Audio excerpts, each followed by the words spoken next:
توی این برنامه هم اشاره شد به دیداری که با رهبر انقلاب داشتید. می‌خواستم بدونم مهمترین توصیه‌های رهبر انقلاب حضرت علی چی بود در اون دیدار؟ بسم الله الرحمن الرحیم.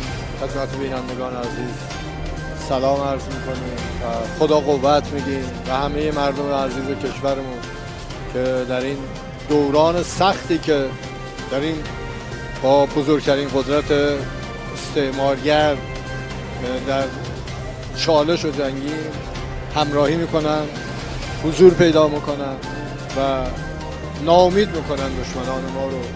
در دیداری که بود خدمت رهبر عزیزمون، دیدار بسیار خوبی بود.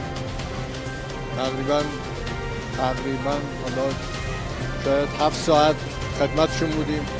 از تمام مسائل کشور رو تونستیم با همدیگه گفتگو کنیم و خب طبیعتاً دغدغه اصلی که اونجا مطرح میشد در رابطه با مسائل معیشت مردم بود، وضعیت بازار بود، اشتغال بود، مسکن مردم بود و مشکلاتی که الان در رابطه با تحریم داره ایجاد میشه و طبیعتاً نحوه ایستادگی ما، همراهی مردم، وحدت و انسجام بحثایی بود که دیگه در عرض 7-8 ساعت مفصل گفتگو شد. مهمترین توصیه‌های ایشون به شما چه بود؟ باز همون وحدت و انسجامه. یعنی هیچ چیزی مهمتر از الان تمام نقشه‌های دشمن برای ایجاد اختلاف.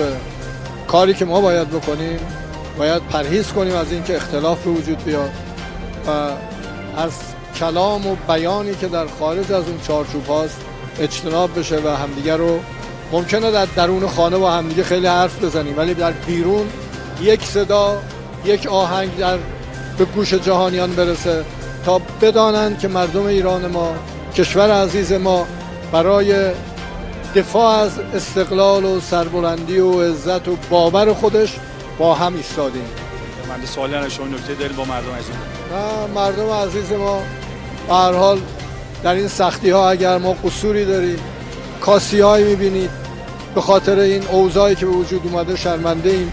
با تمام وجود در خدمت این مردم عزیز هستیم. هر کاری از دستمون بر بیاد مطمئن باشن که کوتاهی نخواهیم کرد.